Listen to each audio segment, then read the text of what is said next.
Go ahead and get rolling here. The next session for today is going to be delivered by Jerry Cochran, who is a senior security strategist in Scott Charney's organization. And as we had in our brief discussion this morning during the opening session, he's going to be talking about a concept known as trustworthy assurance. Again, let me predicate that this is a work in progress, and he's probably going to be seeking some direct feedback from you with regard to some of the concepts. And but Jeanette, for those questions that you had earlier, please feel free to fire away at the appropriate time. Remember, we got the 20-minute rule in effect. So with that, let me give you to Jerry. Thank you. Am I on? Everybody hear me? Great. Well, thanks for the opportunity to talk to you guys about this. As David mentioned, this is a concept that's very incubational or infantile in its progression or evolution, but it's something that we wanted to share with you guys to solicit some feedback about where we take it next, how we evolve it, what are some of the missing pieces, what are some of the things that are feasible today, infeasible today, and get your direct feedback and interaction on that. What I want to do is kind of go over what I hope to accomplish with you, give you kind of the background and stage setter for why I'm talking about this, and in some ways even present the problem statement. Why worry about this, or why do this? And then kind of want to share somewhat of the vision of what is the state of the art and how we do software development today and the current software engineering environment at Microsoft. And then what is the dream state of how that could be? What are some of the things that in this concept, that as I've developed and as we've worked on this thus far, what are some of the things that we envision in the nirvana of trustworthy assurance? And hopefully, along the way, I hope to also be able to communicate to you exactly what trustworthy assurance is. I hope to be able to answer the questions that I've already heard. How is this different from the software development lifecycle or security development lifecycle? How is this different from engineering excellence? I hope to address some of those questions. I have about 20 to 30 minutes of splatting out and letting you know what this concept is, and hopefully in that period of time communicate to you the majority of the key points and basics of the concept. And then I've really reserved the rest of the time for you to ask me questions, for me to ask you some more questions, and to have a good discussion and feedback. We have until 2.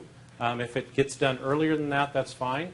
If you have follow-on feedback, we can certainly have email discussions and other discussions as well. So hopefully that'll work for our time today. What I hope to do is, again, the goal is to share a incubational concept of a vision of what the software development lifecycle could be that provides what I call trustworthy assurance. Really want to engage your expertise and really provide an exchange of ideas and feedback for where we take this next. What do we do with this concept next? Where does it and how does it live at Microsoft? And supposedly PowerPoint is supposed to block your instant messages when it's in presentation mode. We've just tested that that's not the case. Yeah. Let's see here. Supposed to do that, right? Well, all right. So, give you an overview and background. Trustworthy computing is really kind of the reference point for this. As you guys are aware of, and as we believe, trustworthy computing has really changed Microsoft for the better. We believe that our products are more secure, more reliable, have more privacy features, etc. And things that have grown out of the trustworthy computing initiative, such as the security development lifecycle. Can you guys hear me? Is this fading out? It seems to be fading out to me. Things like security development lifecycle, engineering excellence are natural outgrowths of things like the trustworthy computing initiative. Another thing that's happening that I believe you've heard about from the Security Business and Technology Unit is our architecture initiative. Was that on the agenda right prior to this? I saw the Melissa versus what's her name slide, and it looked familiar to me. So you've gotten a presentation, you've gotten a view of what the Security Business Unit is doing with architecture, and we've really kind of moved to where, from at least a security perspective, we really want to invest in architecture-driven development, or at least some sort of conceptual architecture by which we drive our product development.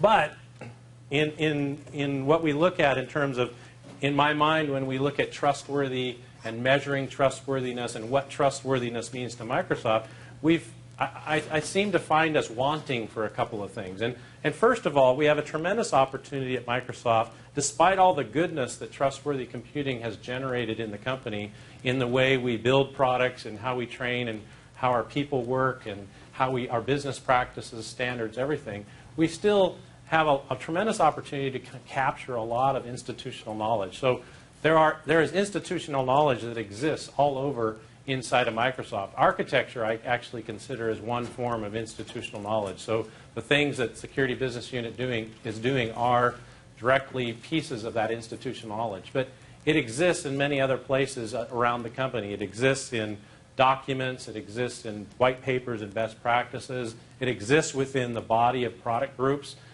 in their silos. It also exists within the minds of senior architects.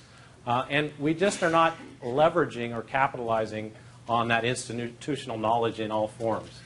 The other thing is that it's come down that we have lots of ways that the security development lifecycle, for example, measures lots of great things about our security. We can look at security bulletin and bug counts from release to release and say, yes, trustworthy computing releases have made a difference. But to a large degree, a lot of those things are very anecdotal in nature. The fact that we have fewer security bulletins in this release versus the last release is yes, it's an indicator of our trustworthiness, but does it really measure the trustworthiness of our product? And then another point is that largely what we do, and no disparagement to either any of our efforts around engineering excellence or the security development lifecycle, but largely what we do is error detection. We detect security problems in software. We detect reliability problems in software. We don't do a whole lot today in our processes to prevent errors. Now, there are people that might argue with me, but for the purpose of this discussion, kind of indulge me a bit, because I don't believe that we do a high degree of error prevention in our software development lifecycle at Microsoft. So there's an opportunity to not only do detection, but also evolve our life cycle so that we do more prevention that's inherent across all phases of our life cycle. And then finally, as we're doing this architecture effort, we really have not baked the way right now, in the current state of things, we haven't really baked the way we're going to measure how that architecture is complied with or conformed to. Right now, it consists of documents and a database and core capabilities. The product groups will fill out a questionnaire of whether they're complying with architecture. And there has to be a better way to measure and achieve conformance to architecture. So with that as the background and problem statement for what I want to do, I want to kind of present some concepts around, maybe some thinking around how we can achieve that long term.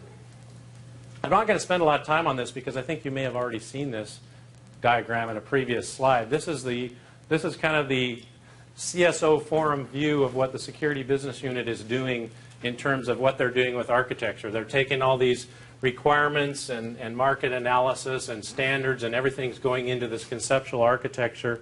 And the idea behind it is if we can build this conceptual architecture, we can drive those things into the platform, and those things will cascade out of the platform into the products that reside on the platform. So that, as I mentioned before, that is in one sense, a key piece of institutional knowledge that we possess or are building at Microsoft, but there are many others as well. If I look at state-of-the-art versus the vision of what I'd like to achieve just tactically in terms of the software development lifecycle at Microsoft, here are some examples of what the vision looks like, or what things look like today and what the vision could look like. Everybody got a chance to read, or at least have the paper, right? The pre-read Trustworthy Assurance paper. So hopefully that'll give you some other background as well. If we look at the requirements generation for new products or existing next generation products, today at Microsoft, the requirements generation process is somewhat of a manual. The product group management and leadership and architects and product marketing folks and program management folks sit down. They sit down and they envision the next version of the product. They create a vision document. They may spill out some feature specifications or a feature list for the next generation of the product. And it's all good work, and a lot of work goes into it, and vision doc is produced, and that vision doc, the requirements doc, gets posted to a product group website. That's all good stuff, but the problem is it's not what I would call consumable. It's not consumable by anything else. You can't actually use that requirements document to then feed other later phases of the software development lifecycle. What I would envision is a requirements phase where documentation or workflow or different processes in that requirements phase actually are instrumented with metadata, and the things are represented as metadata. So for example, when I sit down to envision a new product such as a online banking e-commerce small business server, let's say, and I'm envisioning this product for the small and medium business market. It's going to do online banking and auctioning and other features for small and medium business, that immediately that application or that product component gets mapped into architectural scenarios, or it gets mapped into an architectural domain. And that because of that being mapped into an architectural domain, any documents or workflow that I create out of the requirements phase then also is populated or metadata is made out of that, so that I can use it at later stages. So that if I know the architectural constraints or domains or scenarios, or if I know the threats that apply to that specific component, then I can do things like later on down the road generate threat models, I can generate specifications, I can generate test cases, I can do lots of neat things if the stuff in this phase is consumable in some form or fashion. Again, taking another phase such as threat modeling. Today, threat modeling is largely a manual process, although we have a great threat modeling tool that our SWI guys have written, where you can actually, a product group can take the threat modeling tool and actually generate threat models for product. And there's even work going on towards the vision that I'm talking about, in that we're actually looking at how can we take reported vulnerability information and actually make that some form of metadata that actually populates and instruments the threat modeling tool, so that when you're using the threat modeling tool, you have the benefit of past knowledge that comes from security vulnerability information that actually helps you in generating your threat model. So that kind of work is going on, and that's what I envision today versus a manual Word doc or Visio diagram-oriented threat modeling process, that I have something that's instrumented, that is part of a workflow, that has metadata that feeds from one phase to a next, etc. Let's take another part or piece of the software development lifecycle, such as coding and debugging, the implementation phase. Today, developers at Microsoft have a wide variety of the ways that they build components. We have everything from Visual Notepad to the full-blown use of an integrated development environment like Visual Studio.net. We don't have a lot of consistency. It's pretty much up to the developer to decide, what am I going to use to build my code, and what am I going to use to debug it, what am I going to use? And they might take something like Visual Studio.net, and they may say, well, I'll pull this piece out here and I'll use this because I like that and it works for me. But for writing code, I like Visual Notepad, or I like VI, or I like Emacs, and that's what I've always used since college, and I'm going to continue to use that. We don't have a consistent experience. We don't have a consistent environment across Microsoft. So what I'd envision, again, is a metadata-driven, unified, integrated development environment, so that we have some consistency, degree of consistency across the company, but that all those things I talked about before, such as the specifications of the product being mapped to architectural scenarios, and then architectural rules and constraints being applied, and that when it gets to the integrated development environment phase, that the developer is presented with a bunch of options that are already have institutional knowledge built into that. So in the case of our online banking app, suppose that I've mapped my online account access to an architectural scenario, which along with it comes a bunch of threats or rules and constraints, and from that is derived that I need to use a certain kind of my connection, because I'm in a, there's a remote interface to this, that I need to make the connection over 1024-bit SSL, and I need to use one of these authentication options. I can only use Kerberos or whatever. And those things are constrained by the architecture or other institutional knowledge that comes forward in the development lifecycle. By the time the developer gets it, they don't have to spend a bunch of time going through the big book of architecture to find out what they're supposed to use. They end up with some level of instrumentation in their environment that says, you know, based on how this is flowed and the rules that apply to what you're building, these are the things you have to do. You have to use SSL. You have to use authentication. And by the way, here are the classes, or here are the objects, or here's the code that's already available, or here are the APIs that are already available in the platform or the operating system by which you can innovate to do this. So that's an envision of what the IDE looks like. If we look later on down the road, if we look at like tests, again, I mentioned that if I, very early on, at the early onset of the development lifecycle, if I'm able to map threats into the specifications and requirements and design of my product or component, shouldn't I also be able to automatically, in some fashion or form, derive test cases out of that based on those threats, so that I can say, instead of today, what Microsoft does is we largely test for how features work. Does it perform per specification? We don't do a lot of work on what does it do that's outside of the specification that could lead to things like security vulnerabilities. We don't test it for how it's not supposed to work. But that's what threat modeling does for you, and that's what instrumenting and building test cases automatically can do for us, is that we can say, okay, I have this threat applies to this scenario in what I'm building. Therefore, I derive these test cases. I derive these. I need this. I need SSL. I need this level of authentication, or this type of authentication based on the threat. If I talk about institutional knowledge, the last point on this slide, institutional knowledge itself today is largely, Microsoft is largely based on what we'd call oral tradition. So if I'm lucky enough to know that the guy in Windows has already developed something that does this, or if there's something like an API that's already done, or hey, I need an SMTP server, the Exchange guys have already done this, so why reinvent the wheel? I don't need to do that. If that's known, and there's an oral tradition of we know that this exists, then institutional knowledge is somewhat leverageable in Microsoft. But not all things are that easy to know, and there's tons of institutional knowledge today that goes unleveraged or uncaptured or uncapitalized. So the thing I envision is institutional knowledge in all forms being captured along the way, so that if an architectural scenario doesn't apply to it and we learn something for this specific product, that the next time around there is some sort of architectural scenario that applies to it. And we can build on that, build the architecture and build vitality into the architecture as well. So institutional knowledge is what we're trying to leverage. We're trying to use all sources. It must be consumable, meaning that it has to be both human and machine readable.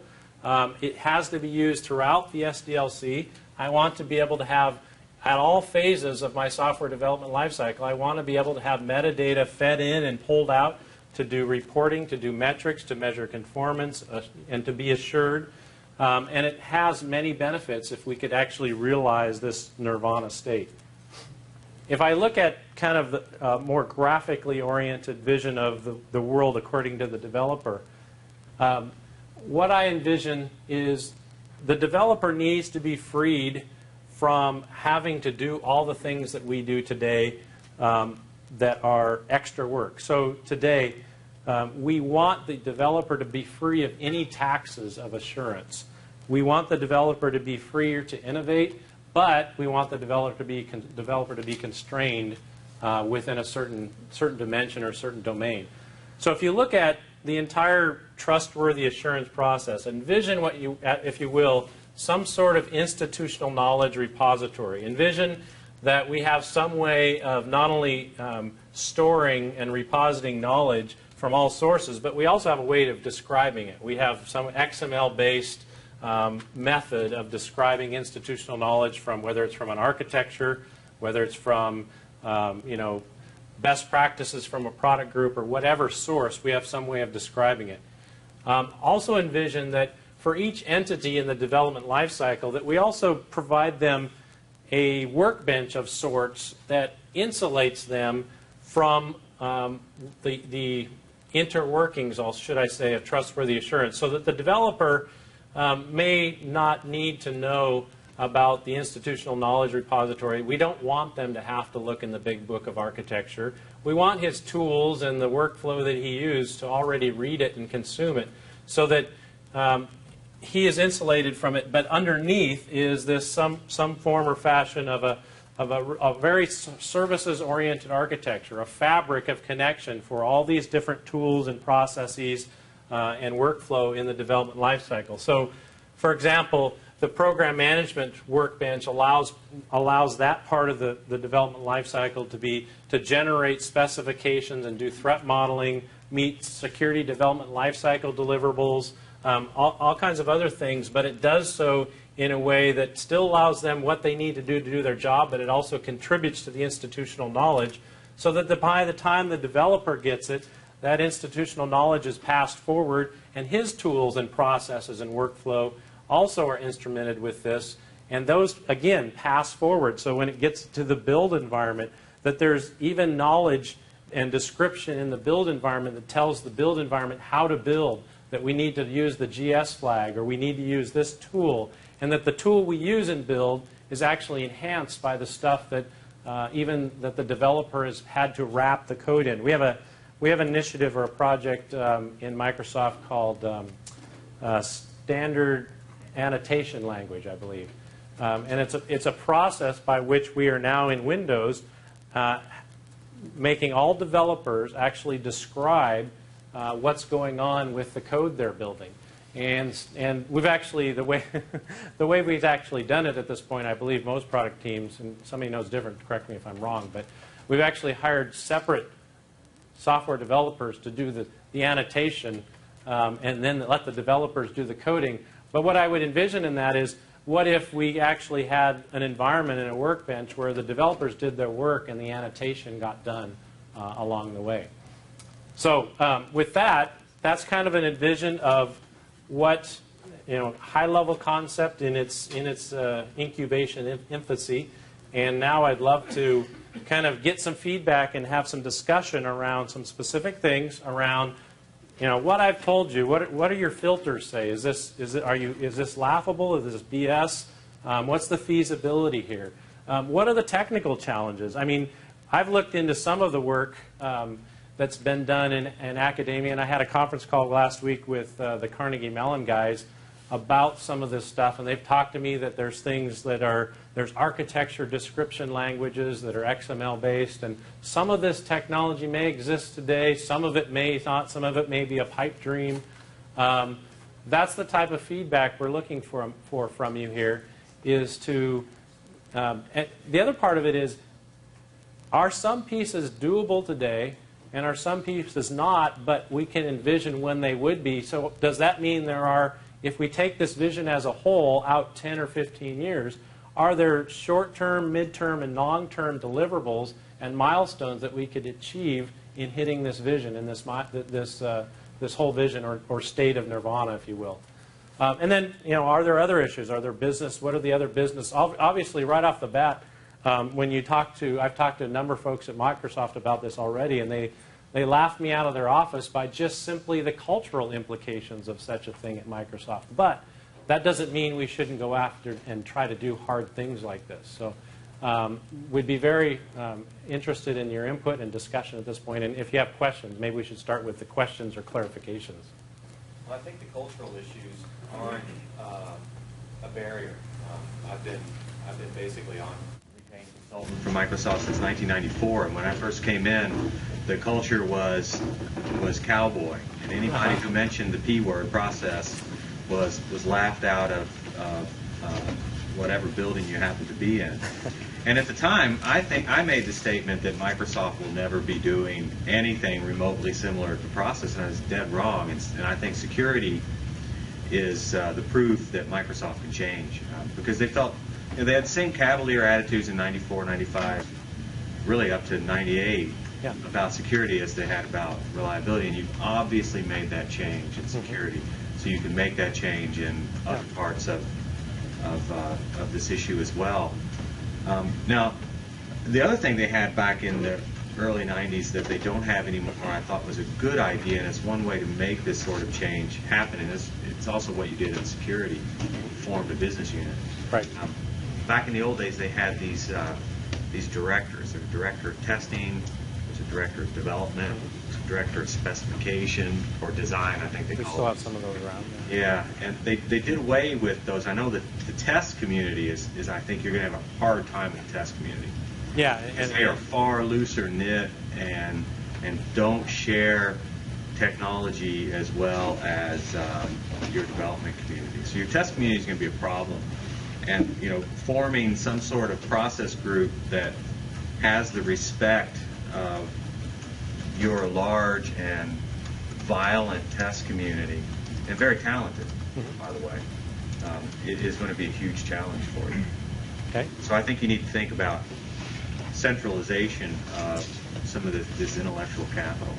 Well, and one of the things that's currently I'm working right now on the assurance piece with the security business unit, and one of the current thinking is oversight groups within divisions. So within Jeff Rake's organization, there would be a architecture assurance team, but they would report to a cross-corporate governing function. You've got a working model. Yeah. The security business unit is work. Mm-hmm. And it's centralized and decentralized at the same time. There's a lot of security experts that have been moved out of your main server groups and other groups into the security business unit, but there's still a lot of security expertise there. And so you've got a model that's worked. And by the way, the one question that I would like to probably answer up front, how is this different, or what does this mean to the security development lifecycle or engineering excellence? I think I would answer that question as saying this is actually an evolution and an extension of all that. This is not to replace, this is how can we make security development lifecycle better, but how do we make it more of the trustworthy development lifecycle, and how do we achieve assurance within that? And those assurances are more than what we have today. We need to have more than the security bulletin count went down. We need to know more than that. We need to know earlier in the development lifecycle that we have achieved some compliance and conformance, and we've got better security, reliability, and privacy. I just wanted to support your view of institutional knowledge. Most organizations, just about anywhere that deal with security, that are serious about security, have incredible repositories of institutional knowledge. And an example might be NSA. I mean, you can argue that they don't necessarily have the best people in the world in crypto. Right. They might not. We don't know. But what they have an incredible amount of institutional knowledge. And you join that organization, and for a number of years you go through the training, and you are up to speed much faster than you would be at any university. And you benefit from those who have gone before. So for the new hires that you have that get into software development, particularly large products like Windows and so on, it's exceptionally important to capture much of that before they even start. Right. Now, so that's a plus for institutional knowledge. So there is a minus, however. Some of the lessons learned that you might have in your repository may be outdated. And in fact, you have to filter your institutional knowledge as you go along. Right. It's a big job. What we call ensuring the vitality That's right. is a tough problem. May have it's obsolete or irrelevant, Yeah. wrong maybe. Okay, thanks. I'm not the technical person. I might be using the wrong words, but I've read articles about a category that I think is called knowledge management software, and that's not mostly about security. That's a lot of organizations have tried, and I've also read articles that talk about great big projects where people have tried to do it and failed big time. And one of the articles was about back when they were big. There were still 5 or 6 of the big 8 accounting firms. I don't know, maybe we're down to 2 now. I lost count. But if you imagine those huge accounting firms, especially when they were accounting plus consulting firms, there was a lot of knowledge spread through lots of different local offices. And it was an absolutely enormous challenge how to get that knowledge matrix to put together. I have a feeling that there's a literature out there that you didn't reference in your talk, maybe you've looked at it in other places, which is when have those projects worked, when have they not worked? Right. This seems like an application for security knowledge that you're asking about, but it seems to be a subset to some extent of of big, complicated organizations, and how do you tag stuff automatically to sort of save cost and all that. Have you looked at that overall literature or seen this as a subset? Yeah, I came, prior to Microsoft, I came from Hewlett-Packard on the professional services side. And we had a huge institutional knowledge or knowledge management problem. And so I understand what you're saying is that it's a subset of that, but that institutional knowledge or that knowledge management was a function of how well did the organization collaborate and share knowledge, and were there tools available to do it.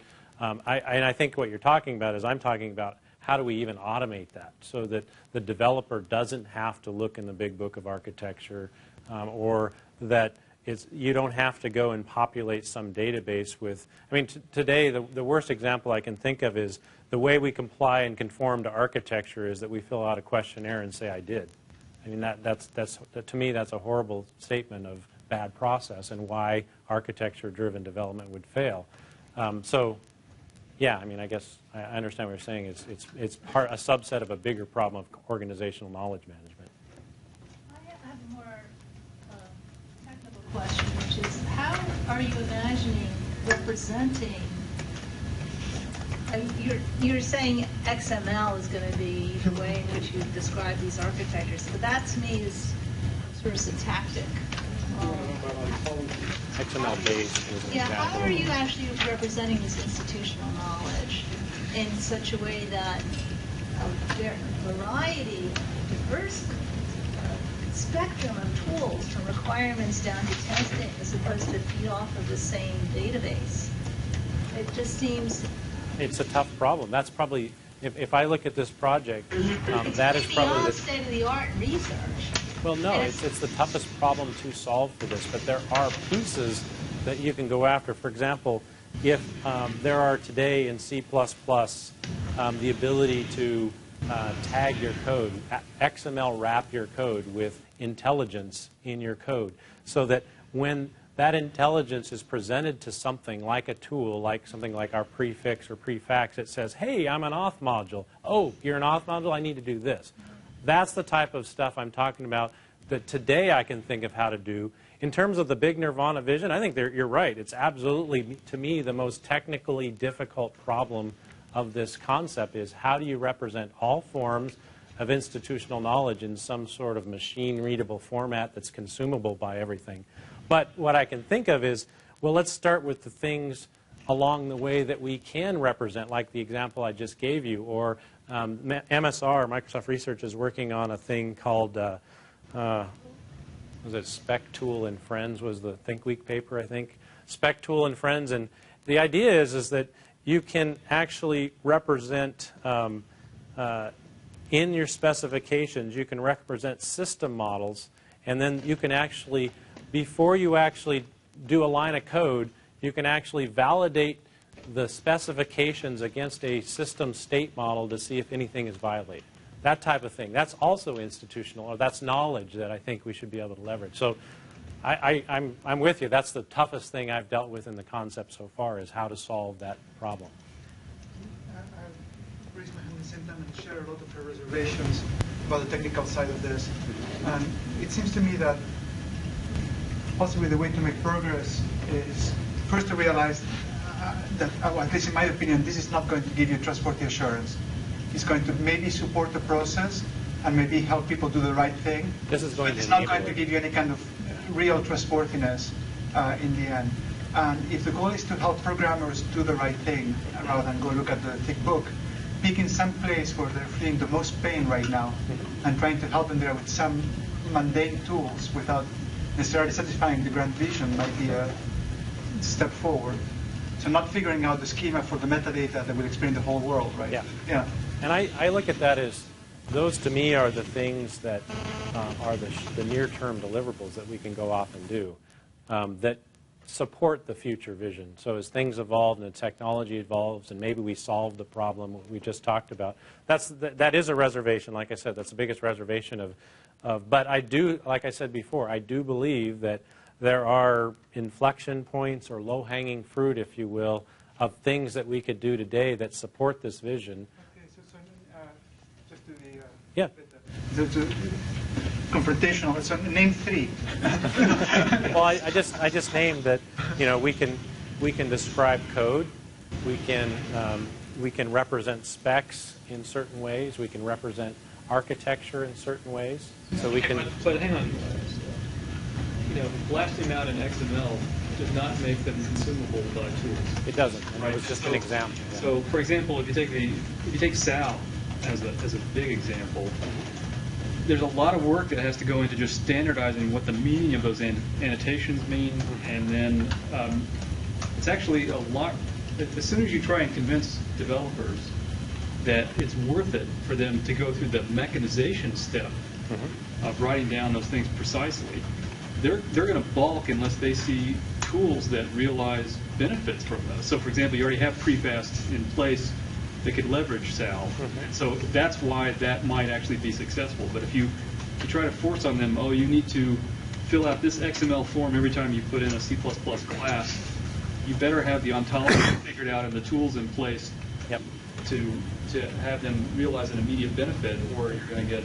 Yeah, you need to show them what it buys them. Yeah, so what Mark saying is that it may be easier to go and say, okay, where are you guys hurting in the development process, and here, and then talk to the researchers who've been developing tools aimed at those tasks and try to get those integrated.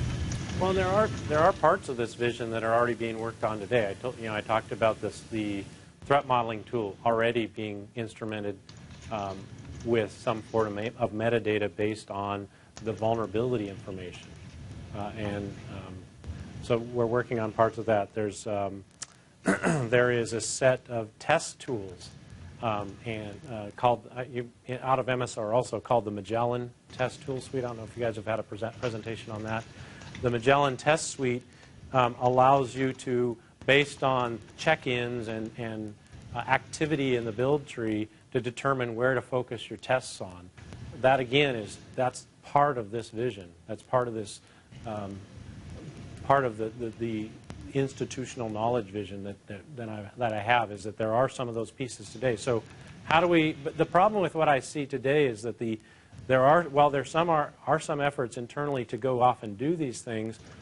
They aren't in an integrated vision or approach, and they're not all tied together in some vision, and that's what we're trying to do.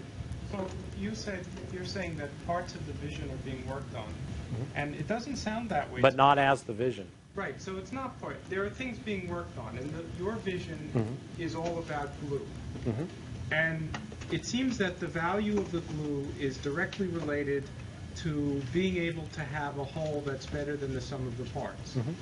But you don't have any vision for how to solve that problem. Nope. And I know I wouldn't invest in something that sounded like a good solution, but nobody knew how to do it. And I think the best example, and this is really echoing something that Martina and Jeanette said, is I don't think that Microsoft knows very much more than I can find on the web. If I look at the totality of the literature on software development and security, probably almost everything you do, if not everything, is out there. Sure. Well, it's there. How come you can't retrieve it? And the fact that nobody can retrieve it all that well, I don't see why you would have a prayer of it either. And until you had a vision for how to solve that problem, I think you're much better off having people continue in the pieces that they're doing, because each little piece is being built because somebody thinks they can get something back from it. Right. And when you have some insights that lets you have a glue, then worry about the glue. But worrying about the glue first seems like the wrong thing to do. I think another reason I'm so skeptical is that your grand vision of what you painted, rolling back 20 or 30 years ago, if I went to a typical software engineering conference, I would have seen that same slide. Okay. And what progress have we made? Not much. Not much.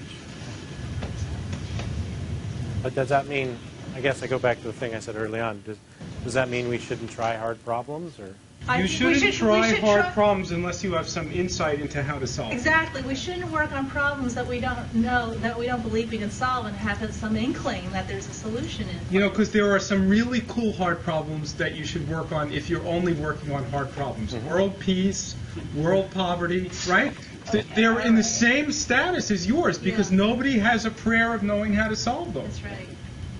You only should work on problems, make investments where you have some insight into how a solution has to be found. This is great feedback. Even with Sal, that came out of tens of years of research to get the idea of what an annotation language should contain.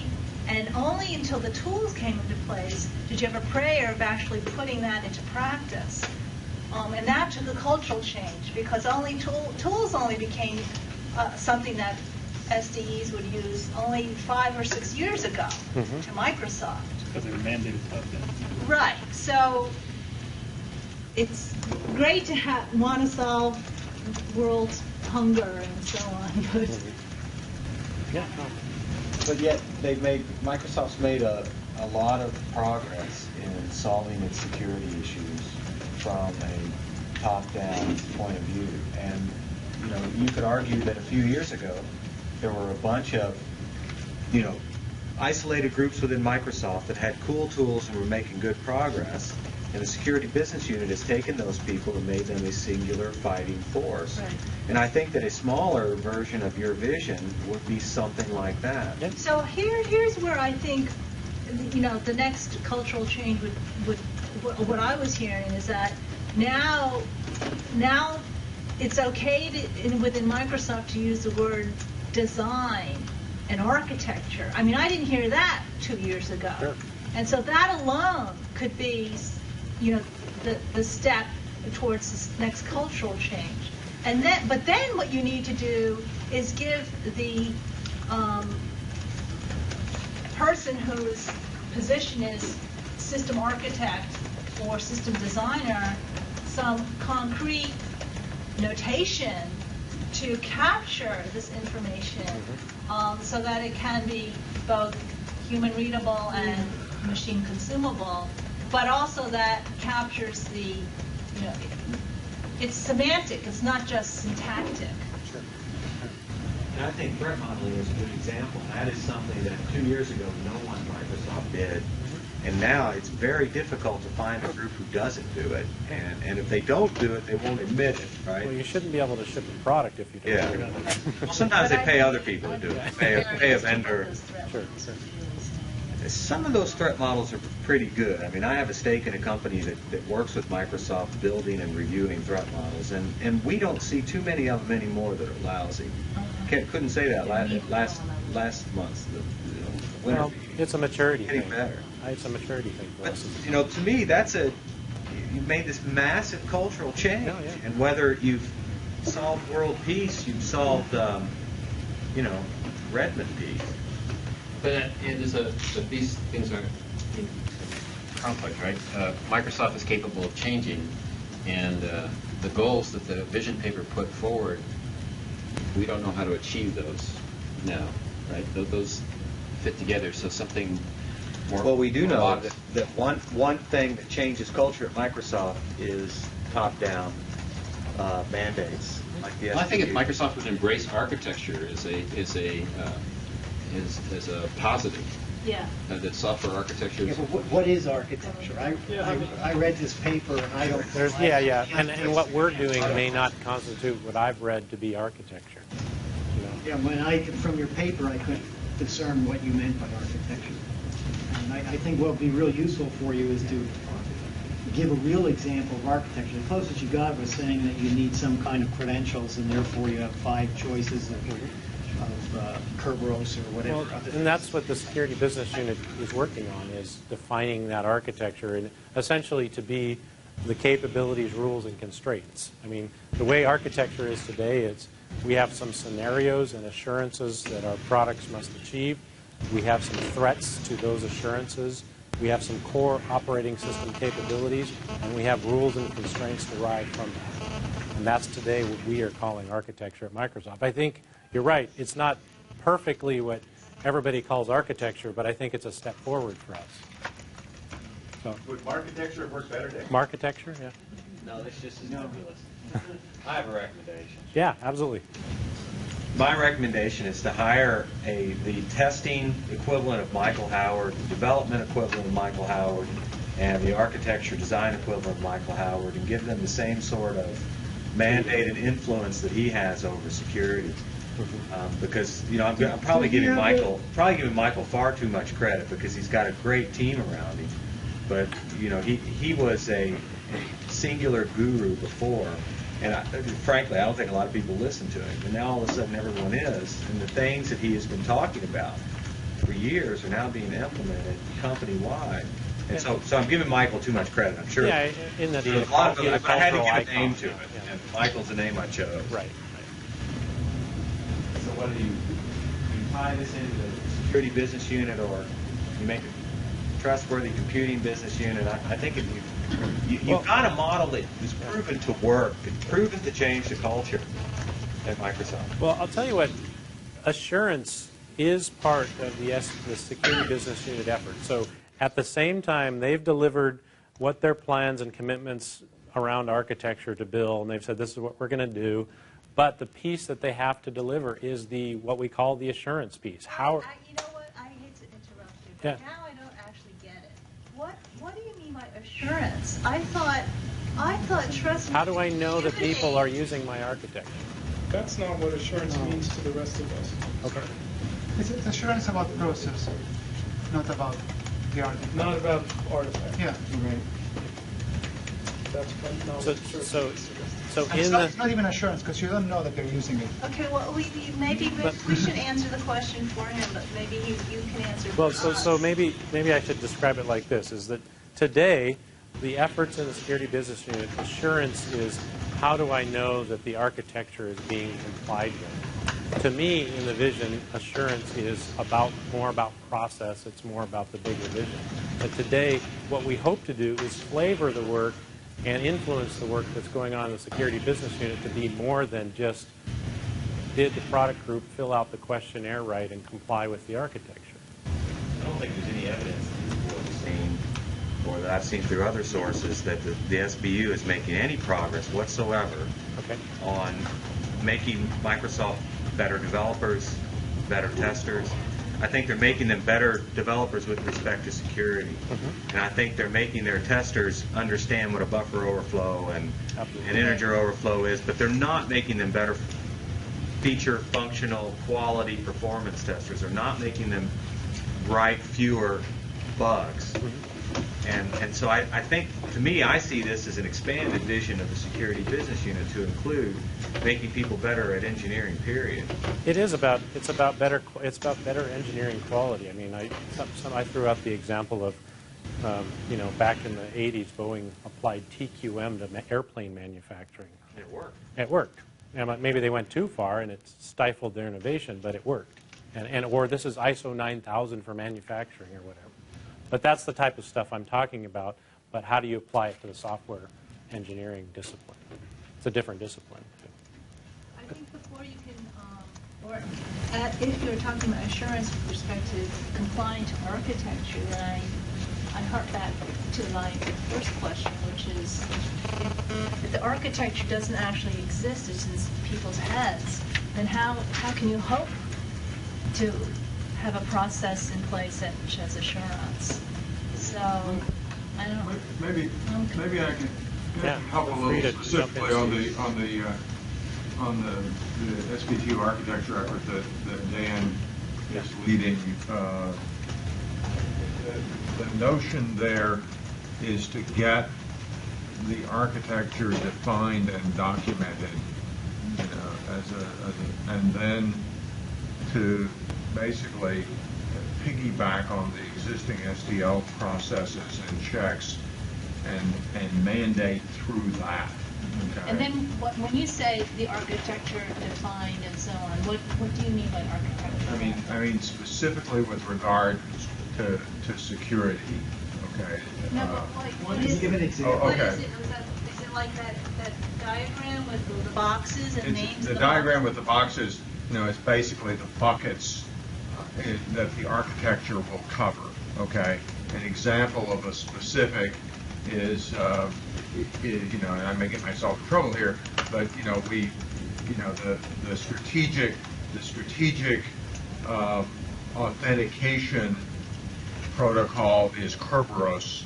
NTLM v2 is supported, and if you're depending on NTLM or Landman, abandon ship now or upgrade now, because those are deprecated. And you must use Crypto API, not roll your own. And you must use Crypto API, That's another example. not roll So your own. that's, to me, that's not an architecture. Yeah, I'd That's agree with just a that. bunch It's like of coding. rules. Sounds like a requirement or something. Right. Spec. Right. I have an idea. Why don't we tell them what we mean by architecture? That'd be great. Actually, I'd be interested to hear that too. I would too, because I'm not going to be the one answering. So an architect. So what you're telling me, Steve, is you haven't been interested at this point. I'm surprised because the papers you reference about architecture don't have that view of architecture. The Garland work, for instance. No, and the papers I fully admit that we, in our current incarnation of architecture, are not what the industry or academia calls architecture. I believe that. I agree with you. But yet you reference those as your... Because I'm looking at an idealized world where we would have a robust architecture. So you agree that the architecture, as Steve described it, isn't what you believe architecture should be? Absolutely. For what you want to do? Absolutely. Then you actually, But it's a baby. It's a baby. if you want to put out a paper like this, then you have to define and give an example of what you mean by architecture. So let's help Then you you with have to the do a definition. use case that That'd be says, great. what do I mean for all these pieces here? Because otherwise, this is pretty much content-free. I mean, I think everyone in this room agrees with your vision of what you want to be done. Your goals are very noble goals. But I'd have, if you said, I'm going to give you all the money you need to buy your kids' houses in Santa Barbara, all you have to do is go and implement what I've said here, or give us a first design of it, I'd have no idea where to go here, because I don't know what you want to do. Okay. So I think you really need to define what you mean by architecture, and particularly if it's different than what Steve and Microsoft means by architecture, and then come up with a use case and show where you want to go. Maybe you can't solve it all. You don't have all the glue. Yeah. But don't also jump to, okay, we're going to use XML, so it's okay. I mean, that's a syntax. So. Okay. Well, that's good feedback. I guess a slightly different but related point.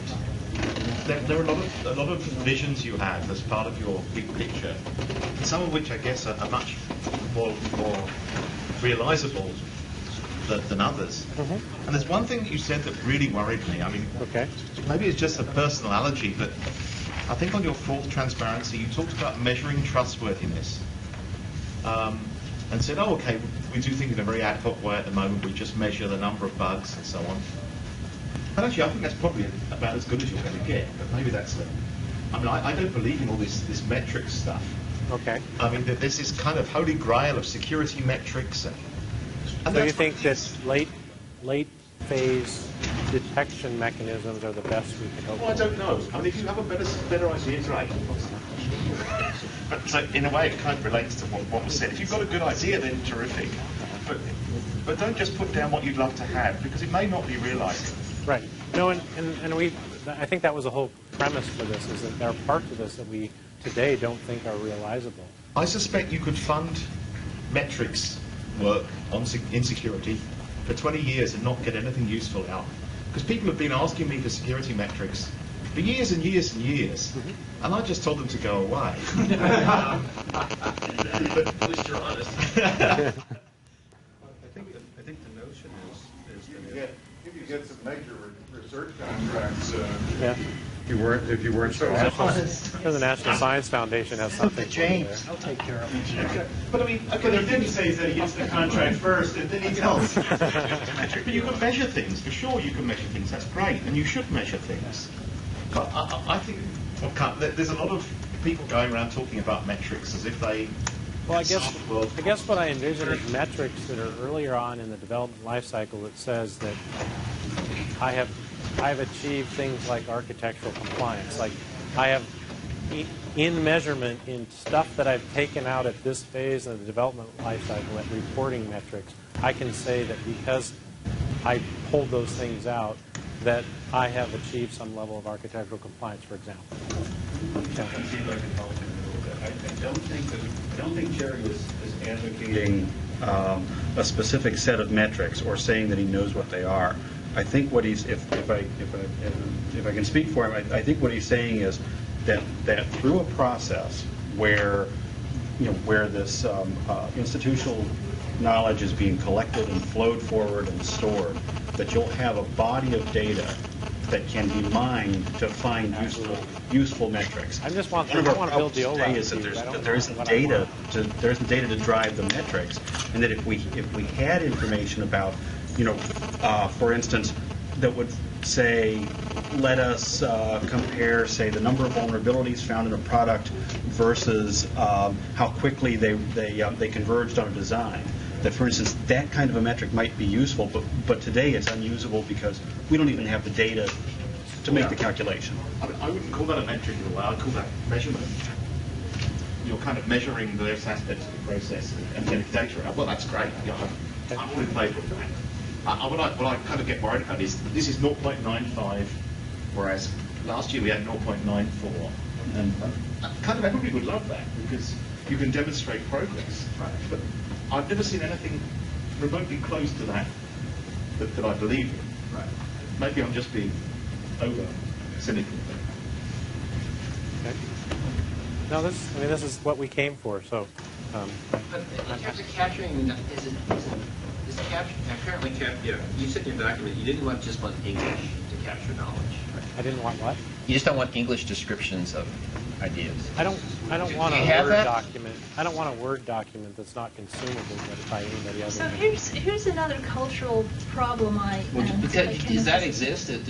Does the English capturing of knowledge exist and nobody reads it, or? Okay. There are best practices for the build environment for many parts of the software development life cycle that exist within Microsoft. There are specification documents that product groups do for products today. Some of them great spec docs, some of them lousy and never finished. Some product groups don't do them at all. But what if, for example, the specification doc was instead an InfoPath doc that could somehow export its intelligence out to another process? That's the type of simple stuff I'm talking about. No, I don't understand. I mean, what's intelligence? That is, I can take the Word document and spit out XML. There's that option now, and I can grep through it. I mean, something like Sal is a good example, where there's a semantics, a meaning to these extra annotations, and there's a benefit that the developers perceive in attaching them to the code. And it changes the way you're going to represent code and this sort of thing. I can imagine unifying the treatment of metadata that are going to be attached to code, but it's not going to enable any tools until you sit down and you specify what the language of the annotations is and means and how it connects to the code, and then also develop the tools to help write and author the annotations, maintain them as the code evolves, and so forth. The best leverage you have for doing this is actually changing the programming languages that you use to develop tools. I mean, that's what you're incrementally doing with something like Sal. And I haven't. If you want to see big, if you flip to your next slide, or if you really want that, a big vision would be move everybody to managed code, which has facilities right now for annotating the code at the binary level and the source level that could be mined very effectively. Work on developing richer ways of specifying the interfaces in those languages. For example, you have the Spec Sharp project that's allowing you to do protocols and this sort of thing at the interface level. Those things come coupled with tools that let developers check these things, specify assertions and check them. That has proven very effective, but I've seen very few product teams actually thinking they should buy into that vision. Sure. But I think that goes back to this lack of anyone at the helm of pushing these practices throughout Microsoft. I think there's something else that's also difficult here, and that is there's usually some amount of training or skill needed in the absence of tool support to write these kinds of specifications, whether they're low-level type annotations to code or high-level architectural descriptions of components in your system. That's the reason. And so it's easier to write English. Yeah. And if you really want to do this where there's semantically meaningful information in this architectural description, then the person, let's say it's a person rather than automating it, because I can't actually imagine a tool doing this. Okay. The person is going to actually have to understand the semantics. Which is why we've hired people just to do Sal. Yeah. Right, I believe that. And now let's elevate that entire activity at a higher level that Microsoft isn't even used to discussing architecture and design. And now the expectation is that there's going to be this huge culture. Even with a mandate from top down, it's not going to happen so easily. Now, the incremental way of perhaps getting towards there is how the type annotation work got in, which was through tools. And then, that might be the best path rather than a top-down sort of thing. But it's going to take education and training and an attitude change and a willingness and so on by the people involved. Or hiring, your architectural specification writers. Yeah. Yeah, by the way, Steve, I don't think you'd get anybody to admit they hired people to do Sal. It's more the case when you start off as the guy out of college, you get to do Sal. So that's the way it's happening in terms of when I've interviewed people, how it's being done today in terms of, well, you come in, you're new to the group, you get stuck with Sal, you do that. You actually shouldn't put it that way, that you get stuck with Sal, because... Well, keep in mind, you're talking about exactly what you're talking about, the education and the attitude, and I'm a developer, I just want to do what I've been doing. So you're talking about the exact problem. Yeah, but as an academic, then, if I know my students are going to be asked in their job interview, can you write pre and post conditions in this formal language, they're going to want to learn, they're going to actually pay attention in my class, right? So. Even more attention. Good. We have 10 minutes. I don't want to keep you past your deadline because I know it's getting late on your schedule, but are there any other questions? Or well, I guess the other question I think I had asked earlier, and you weren't here, but you were trying to relate it to, was have you actually been talking to John Devon and Amitabh and all these other people who have been promoting their own approach towards changing the culture, improving the process? That's part of where we're currently at is getting with them. We've also we wanted to reach out and get academia's feedback on this, but John Devon and the security business unit. Right now, what I'm tasked with is working with the security business unit to define the assurance, what we call assurance. And what I hope to do is influence that enough so that assurance is not simply filling out an architectural question. Why don't you call it the compliance piece? Yeah, compliance is better. Because that's really what It's either architectural compliance or process compliance. You're just going to confuse the rest of the world by calling it assurance. Well, right.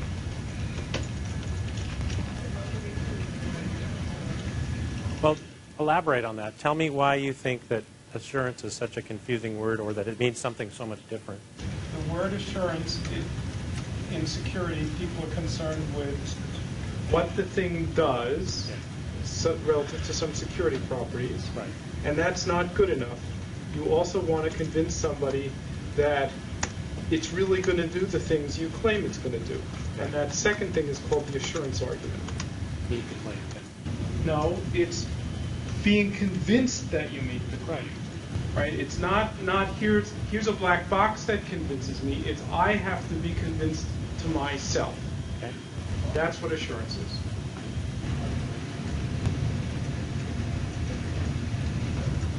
other pieces of feedback?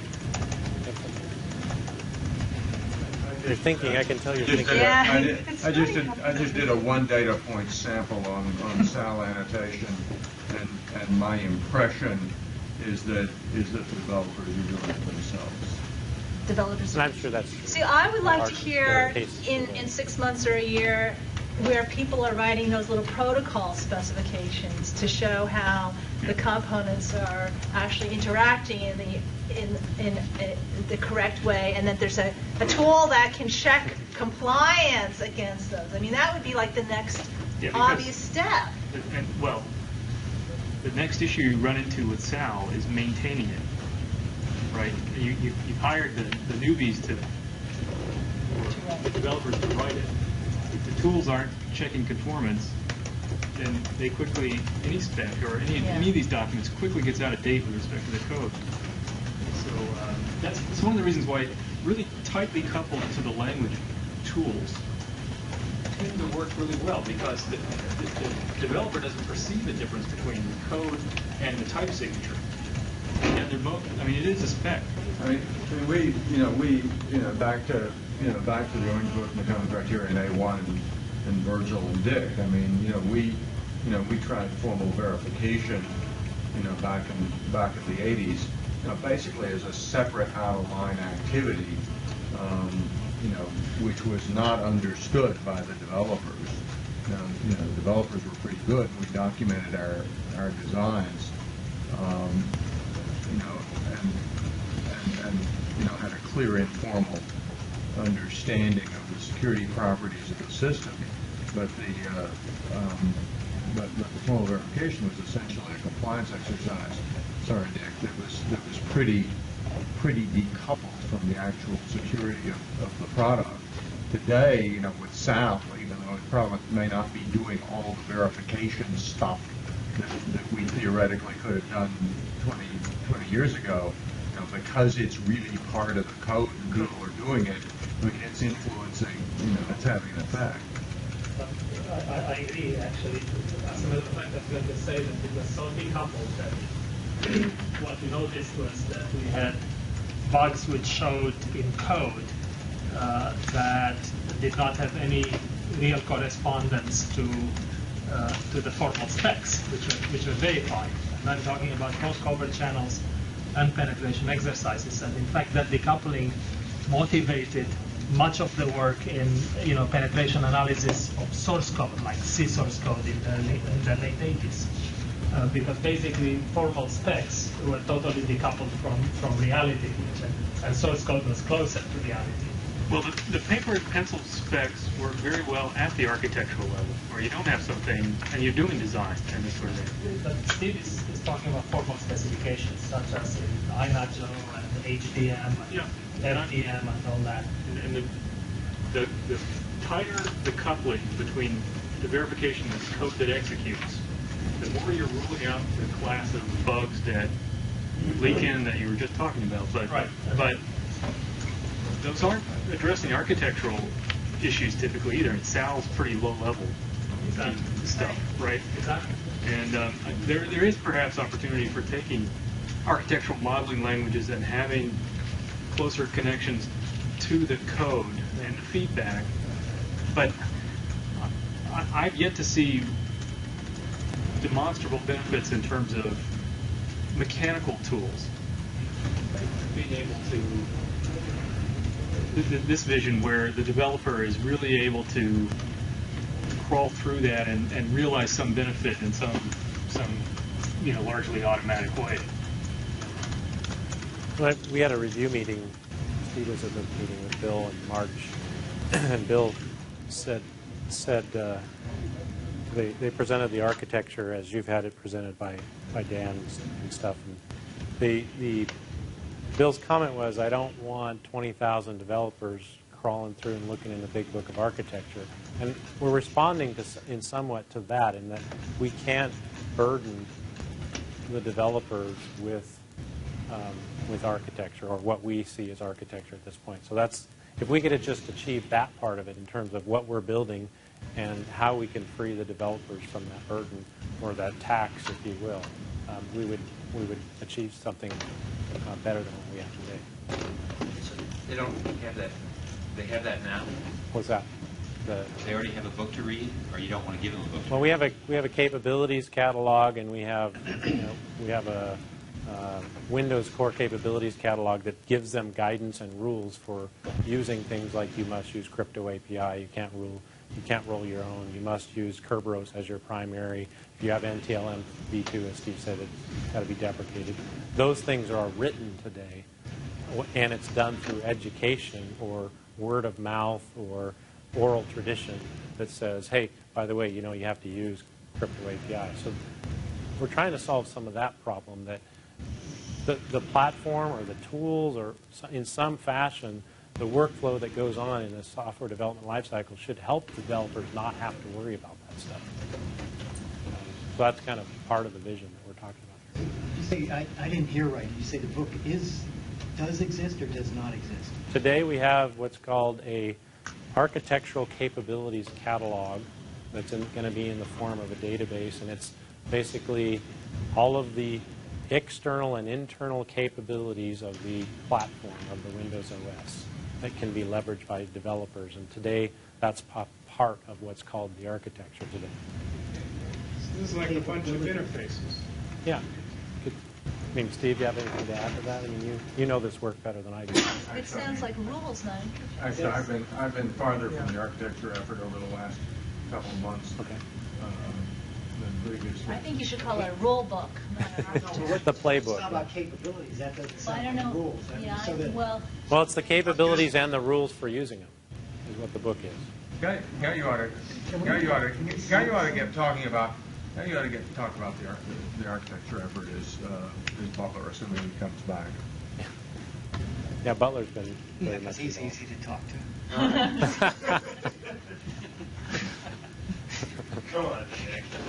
I enjoy talking to Butler. He even goes much slower than he used to. Okay, well, I really appreciate your time and the opportunity to talk with you. If you have other feedback and other thoughts, I'm not. None of this feedback has fell on me as I'm wide open to anything you have to say, yay or nay. So my email address is the Jerry Co. So feel free to send me any stuff. I think you have it in the paper too. My email address is on the paper. I appreciate all the comments. I think they're very important for us to think about what we do with this next. So thanks. All right, with that, we have 30-minute break. Yay. Ladies and gentlemen.